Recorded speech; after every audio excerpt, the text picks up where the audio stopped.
wanted to show everyone real quick. These are the coolest little shoe storage solutions I've ever found.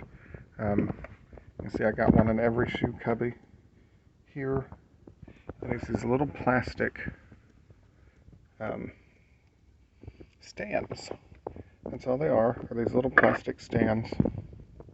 Just like this. They're $1.50 a piece at IKEA, and you just simply set it over one shoe, put the other shoe on the top. So before I had these, the shoes were just kind of piled in these cubbies in my walk-in closet, but now they're nice and organized, and I have enough height in these cubbies to put in, boots on the top and regular shoes.